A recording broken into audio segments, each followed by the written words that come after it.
Welcome to the deep dive. So, I want you to imagine looking at your corporate dashboard right now. It is just glowing green. Best feeling in the world, right? Oh, exactly. Right. 100% of your field associates have clicked complete on their training module for today's massive, high stakes product launch. You're sitting at corporate and you think you are totally ready. But what if I told you that that glowing green dashboard is actually the exact reason your launch is about to fail? Yeah, I mean, that is a deeply unsettling thought for anyone sitting in the C-suite Right. because we rely so heavily on those specific operational metrics to tell us that, the fleet is synchronized and ready to execute. Well, today we are looking at some incredibly eye-opening research from Multimedia Plus, and it basically proves why your standard communication metrics are, in a lot of ways, just completely lying to you. They really are. Yeah. So our mission in this deep dive is to uncover why understanding, and not just, distribution, is the only key performance indicator that actually matters for your frontline teams. Right. The only KPI that moves the needle. Exactly. And for those of you leading retail organizations, we're going to explore how you might need to fundamentally rethink not just your software, but even how you structure the bonuses of your internal communications teams. Which, I have to say, that incentive piece, that is going to be a really tough pill to swallow for a lot of organizations. Oh, for sure. But it's entirely necessary because the core issue we're facing is that over the last 10 years, technology has virtually eliminated the friction of distribution. Yeah, sending a message has never been easier. Exactly. As a retail executive, you've never had more ways to instantaneously ping thousands of stores. I mean, we're talking about a daily avalanche of emails, mobile notifications, task assignments. Learning modules, digital signage. Right. And just top-down corporate announcements constantly. Okay, let's unpack this avalanche because it creates what the research identifies as the illusion of effectiveness. Yeah, that's a great phrase. Right. You sit at headquarters, you hit send on a new directive, the notification pings across, thousands of devices, and you just assume the fleet is updated, like pushing a software update to a smartphone. But human beings on a chaotic sales floor are not smartphones. No, they definitely are not. What's fascinating here is that many organizations are deeply reliant on metrics that only confirm transmission. They don't confirm comprehension. Okay, so you mean tracking open rates. Exactly. You track how many associates opened a message or completed a task or, watched a video all the way to the end. Those metrics are highly visible inside executive dashboards. And they make you feel good. Oh, they create a profound sense of comfort. Well, I have to play devil's advocate here for the executives listening. If I have a dashboard and it shows that every single employee clicked complete on a new e-learning module, shouldn't leadership be able to assume the job is done? You think so, right? I mean, yeah. We provided the tools, they did the activity. To me, it feels like assuming someone is a master chef just because you have the delivery receipt proving they received a very expensive cookbook. Yes. That cookbook analogy captures the disconnect perfectly. Having the book on your kitchen counter does not mean you know how to make a souffle. Right. It just means Amazon dropped it off. Exactly. Completion rates and open rates provide valuable operational insight. Sure, they tell you if your network is online, but they should never, ever be mistaken for indicators of actual capability. Because there's a difference between just handing out info and actually teaching someone. A massive fundamental difference. Delivering information is not transferring knowledge. So let's look at the actual reality of how that cookbook is being consumed on the floor, because the psychology of learning in a retail environment is entirely different from sitting in a corporate office. Oh, completely. It's night and day. Right. An associate can acknowledge a digital task without fully reading it. I mean, they can blindly scroll to the bottom and click agree, because there is literally a line of 5 angry customers at the register staring at them. And to take that a step further, consider cognitive overload. Okay. An associate might let an instructional video play on a tablet in the background while they're, unboxing 50 cartons of inventory in the back room. Just letting it run to get the credit. Exactly. The dashboard registers a completed video. But the associate's attention was completely divided, their cognitive load was maxed out by the physical task, and they retained absolutely nothing of the content. Wow. So the failure isn't in the transmission. No. Like, the problem isn't that they didn't get the message. It's that the environment and the method practically guarantee they won't comprehend it. Which means none of those completion actions guarantee even a fraction of a percent of better execution on the sales floor. Which is terrifying if that's what you're basing your strategy on. Right, which is why relying solely on those dashboards is a structural trap. It gives leadership this false sense of security, while the actual customer experience remains wildly inconsistent. Or worse, just degrades entirely. Yeah. I mean, you see promotions implemented completely differently from store to store, or operational initiatives that roll out with huge fanfare and then lose all momentum a week later. This actually brings us to a scenario that perfectly captures this disconnect. This is straight from the Multimedia Plus analysis, and it shows exactly how this plays out face-to-face with the shopper. This is a great example. Right. So think about a massive high-stakes launch for a new premium product collection. As an executive, you pull out all the stops. Every associate gets a detailed product guide, they watch a highly produced video, and they pass a mandatory knowledge check. And from a reporting perspective, back at headquarters, it is an undeniable success. Participation exceeded expectations. Yeah. You have the hard data proving every store received the exact same information. The launch appears flawless. Flawless. But then, the doors open, the customers walk in, they start asking questions about this new premium collection. And the research highlights 3 very specific, disastrous outcomes that happen on the floor despite that 100% completion rate. Yeah, let's go through these because they're so common. Let's look at the first one. You have an associate who, when asked a question, literally just grabs the garment and reads directly from the hang tag to the customer. Oh, we have all experienced that as shoppers, and it is just agonizing. It really is. Like, I can read the tag myself. Exactly. But the psychological reason behind that behavior is pure cognitive overload. The associate was given way too much information at once during a 30-minute training session, like 3 weeks ago. Right, it's just gone. So when the moment of truth arrives, their brain freezes. They retreat to the safest, most immediate crutch available, which is the physical tag. And as a customer, you immediately lose all perception of premium value right there.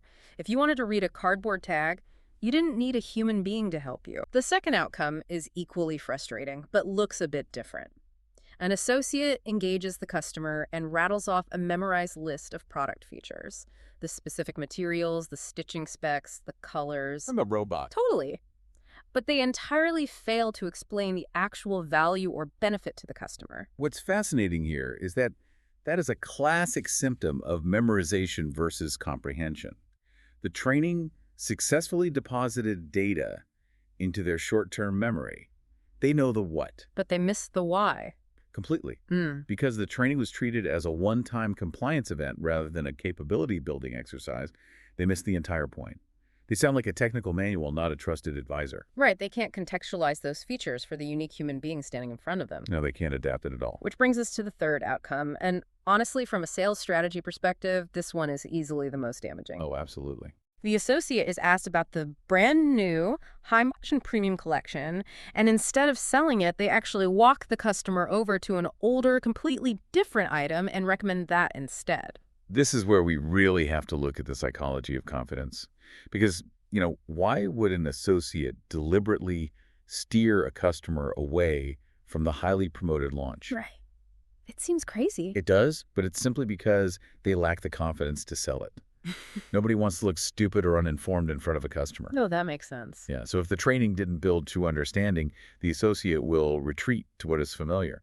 They'll sell the older inventory because they already know how to talk about it comfortably. Wow. The ultimate irony here is just staggering. Every single one of those 3 associates technically completed the training. Yep. Your corporate dashboard shows 100% compliance.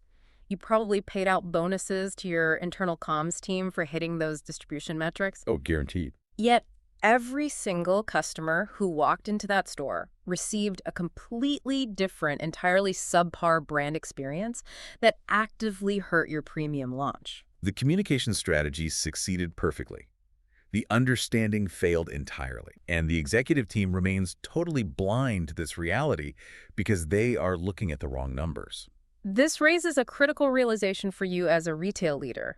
Customers never, ever experience a retailer's communication strategy. Never. A shopper in aisle 4 does not care about your internal open rates or how much budget you spent on the slick corporate training video. No, they only experience what that specific frontline associate standing in front of them knows, remembers, and can confidently apply in that exact split-second moment. Right. And if we pull back and connect this to the bigger picture, this is where that false sense of confidence in the C-suite really does its damage. Your dashboards are telling you training is done, you feel good. Meanwhile, the stores are struggling. Exactly. Meanwhile, you're staring at your weekly sales reports wondering why customer satisfaction scores aren't moving. You're wondering why conversion rates on the new collection are flat. The disconnect exists because you are measuring activity instead of comprehension. So how do we actually fix the metrics? Because if our traditional dashboards are lying to us about readiness, what is the single question leadership should be asking instead? This is perhaps the most fundamental shift a retail leader can make.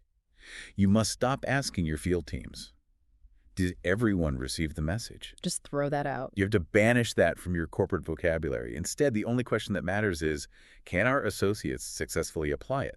Moving from activity to capability. Precisely. That completely changes the lens through which you view your entire field organization. But let's get deeply practical here for the executives listening. Sure. If you can't use an open rate to measure understanding, how do you actually measure capability across 1,000 stores? Like, what does that look like operationally? Well, true understanding reveals itself in behavioral changes.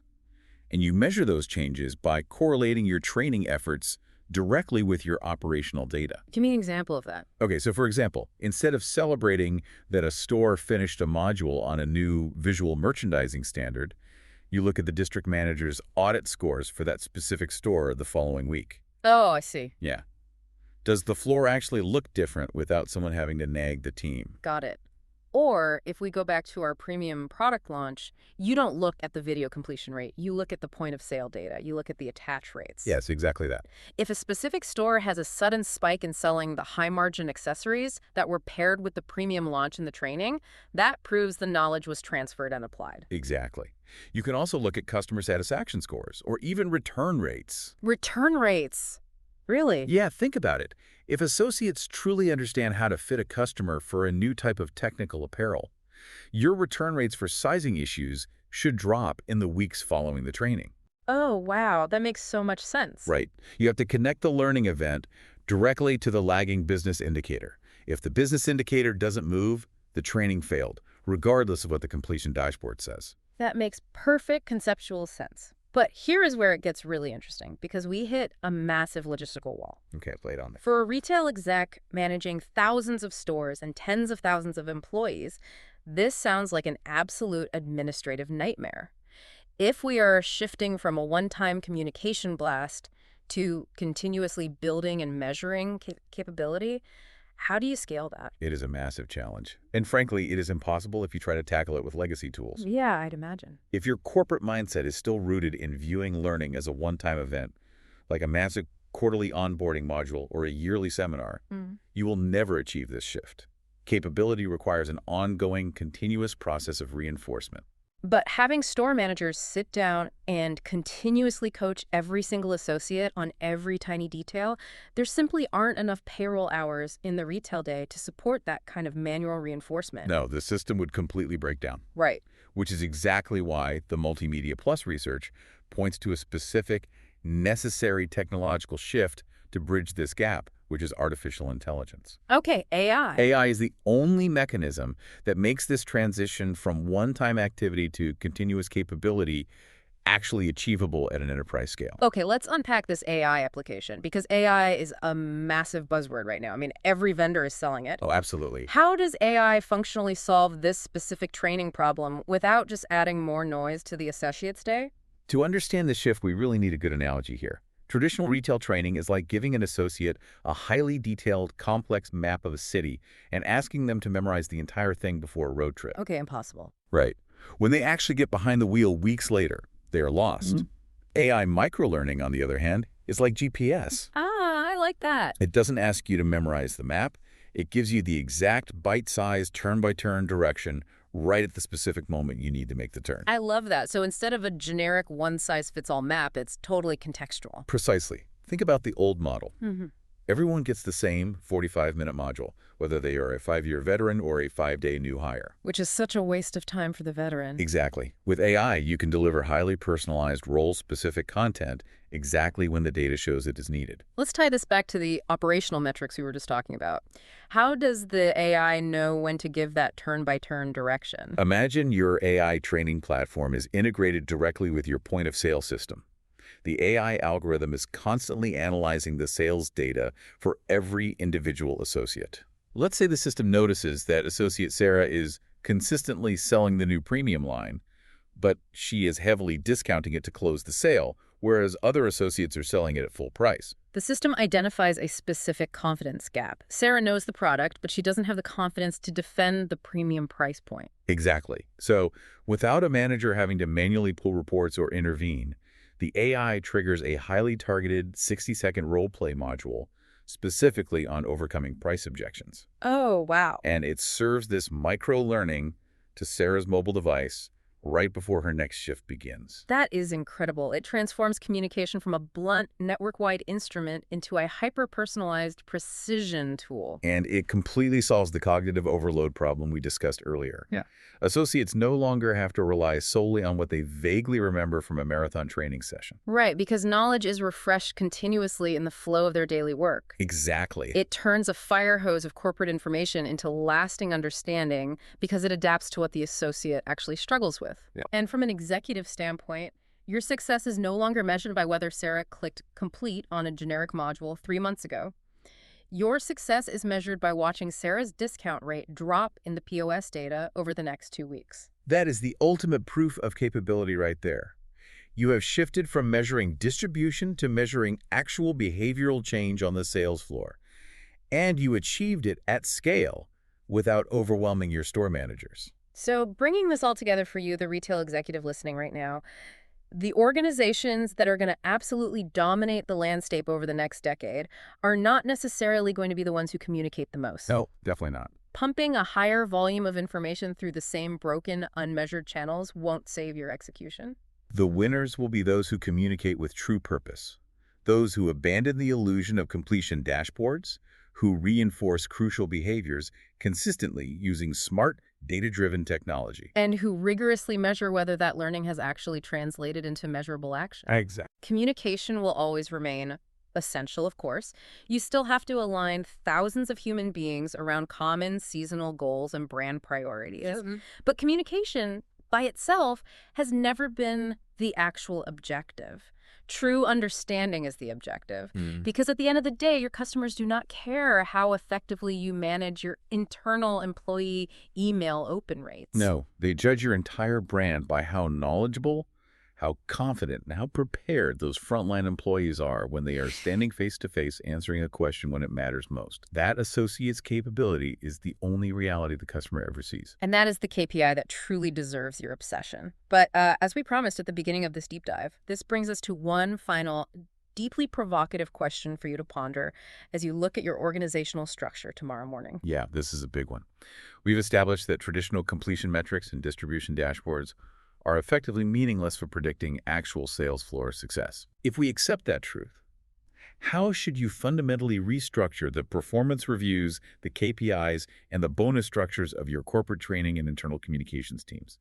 Because historically, those teams have been rewarded and celebrated purely for achieving high distribution rates.